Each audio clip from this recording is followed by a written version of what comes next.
bien donc, Bioseka, bonjour. Bonjour Steve. Comme vous savez donc si bien le faire, alors une petite histoire de notre équipe nationale, voulez-vous bien? Voilà, on se lance. Et puis, l'équipe du Bénin du football est constituée en fait à partir d'une sélection des meilleurs joueurs béninois sous l'égide de la Fédération béninoise du football, FBF. L'équipe est surnommée les Écureuils. Le premier match officiel du Dahomey fut joué à domicile avec le Nigeria.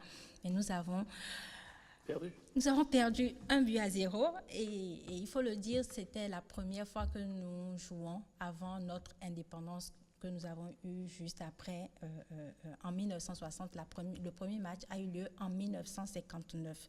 L'équipe est fondée et affiliée à la Fédération internationale de football, association de 1962, et est membre de la Confédération africaine de football depuis 1969.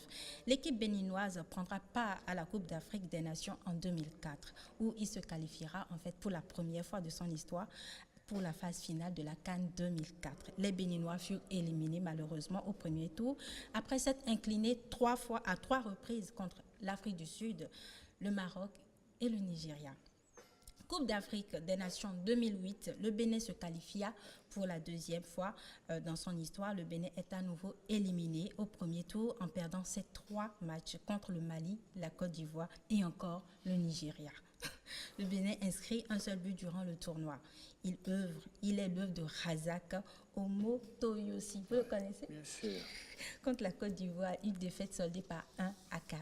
Malgré la crise en fait que traversera notre fédération en son sein en 2010, il faut le rappeler que lors des éliminatoires de la Coupe du Monde en 2010, les Béninois remportaient les 4 matchs suivants et assuraient ainsi leur qualification avant la dernière journée, ce qui n'était pas en fait prévu parce que l'équipe a commencé sur une défaite en Angola. Lors du 3e tour des éliminatoires, le Bénin termina 2e de son groupe à 3 points du Ghana. Si le Bénin n'est pas qualifié pour la Coupe du Monde, sa 2e place lui assure cependant une participation à la Coupe d'Afrique des Nations en 2010. Le Bénin participa à sa 3e CAN en 2010 encore. Lors de la première journée, le Bénin fut match nul contre le Mozambique et il décroche le premier point de son histoire lors de la CAN. Le Bénin perd ensuite ses 2 matchs contre le Nigeria encore et l'Égypte. Terminant 3e de son groupe, le Bénin est éliminé au premier tour. L'année 2012 va marquer en fait la fin de la crise qu'a subi en fait la fédération en 2010 et en 2013 nous allons voir naître le nouveau bureau de la fédération béninoise de football, lequel va prendre fonction en fait le 2 octobre au siège de la fédération béninoise de football. Il y aura passation de service entre Valère Glélé et le président sortant Anjorin Moucharaf. Éliminatoire de la Coupe du Monde 2014. Au 2e tour des éliminatoires de la Coupe du Monde 2014, le Bénin est placé dans le groupe H de l'Algérie, le Mali et le Rwanda. Le Bénin termine ainsi 3e de ce groupe où seul le premier de ce groupe, il faut le rappeler, l'Algérie se qualifie pour le 3e tour des qualifications. Voilà un peu le tour et l'historique du Bénin avec les CAN. Alors, le Bénin et puis le Togo, on le disait, une histoire qui dure depuis 1982. Que nous révèle justement le passé? Ah oui, cette histoire a commencé depuis 1982, plus précisément le 11 juillet 1982. Et depuis ce jour, à date de 23 juillet 2017, il faut le rappeler, les éperviers et les écureuils se sont affrontés 16 fois. Et ça, si on rajoute la dernière rencontre pour la qualification de la CAN en 2018, cela fait 17 fois. Absolument. Qu'ils se sont affrontés. Jusqu'en 2016, le Bénin n'avait jamais battu le Togo. Au pire des cas, les 2 formations s'en sortent sur un nul. 2 pays, depuis 1982 à 2017, il n'y avait jamais eu encore de match nul 0-0. Mais cela va se produire à la qualification de 2018 où après leur affrontement, il y aurait match nul 0-0. C'est souvent, il faut le dire, ils se quittent souvent. C'est rare qu'ils se quittent sur 0-0, c'est souvent 1-1 ou 2-2 ou voilà 1-1-2-2. Mais il faut le rappeler, jusqu'en 2006, le plus large score est de 3-0 pour le Togo. En 1995, à la suite du match amical, le 13 mai de cette année, rencontre disputée à Kéké. Il a fallu les éliminatoires de la CAN 2008, en fait, pour assister à la première victoire du Bénin à un large score. Il est revenu en force et on dirait qu'ils ont repris leur revanche en 2008 parce qu'on est passé de 4 À combien? 4-1. On avait, jusqu'en 2008, on n'avait jamais encore battu le Togo, mais déjà à la CAN 2008, c'est là nous avons pour la première fois et puis nous avons mis beaucoup, 4-1 à Cotonou. Et ceci s'est fait à Cotonou après le match aller à Lomé 2-1 pour les éperviers.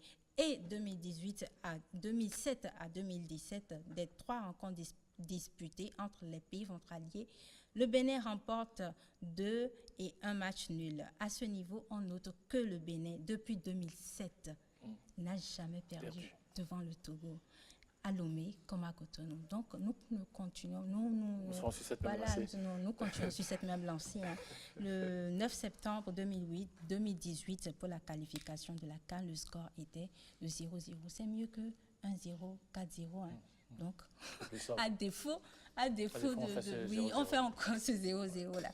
Ainsi donc, si on pourrait faire un récapitulatif, ainsi donc, avec un total de 16 voix, 17 rencontres entre les deux pays frères, les statistiques se présentent comme suite: 8 victoires pour le Togo, 2 pour le Bénin et 6 nuls. Un total de 37 buts. Sans les épreuves au tir au but, dont 23 pour le Togo, 14 pour le Bénin. Donc, je ne sais pas si j'ai un peu de temps pour pouvoir faire une petite... Oui, bien sûr, on va faire quand même, puisque c'est à partir de 16h déjà, ils sont là depuis quelques jours, nos frères du Togo, pour le match. Comment le vit-on ici au Bénin, cette rencontre? Oh là là, c'est des messages, nous avons des éléments de la tendance, en fait, de la fièvre qui se vit ainsi à Cotonou. Nous avons quelques images qui ont passé avec des commentaires où les Béninois disent « Ah, le Bénin est indétrônable, vous êtes nos frères, mais quand même, à défaut de gagner, quel que soit le pays qui gagne, on se retrouve tous là-bas parce que le pays Bénin-Togo, c'est quand même un. » Et nous avons aussi des messages d'encouragement des plus jeunes de nos écureuils, notamment Ibrahim Ogoulola qui dit « Aujourd'hui, plus que jamais, je suis fier d'être béninois. Mes prières et mes pensées sont avec vous, chers aînés, et ce, malgré la distance qui me sépare de ma terre natale. Je crois fermement en cette qualification et je sais que vous y croyez également. Je dirais alors, allez les écureuils. Jouez ce dernier acte tout comme si c'était la dernière de votre vie. Bonne chance à vous et que Dieu Tout-Puissant vous donne la force d'aller décrocher ce ticket pour l'Égypte. Odo Chabibio, je suis de cœur avec vous, chers grands frères, pour le match du dimanche. Quel respect. Parfait. Pour moi, il dit, pour moi, c'est une finale et on n'a pas droit à l'erreur. J'ai confiance en vous. Vous avez notre soutien et celui de tout le peuple béninois. Je serai au stade pour vous pousser, vous encourager, afin qu'au soir du dimanche, nous soyons heureux comme jamais.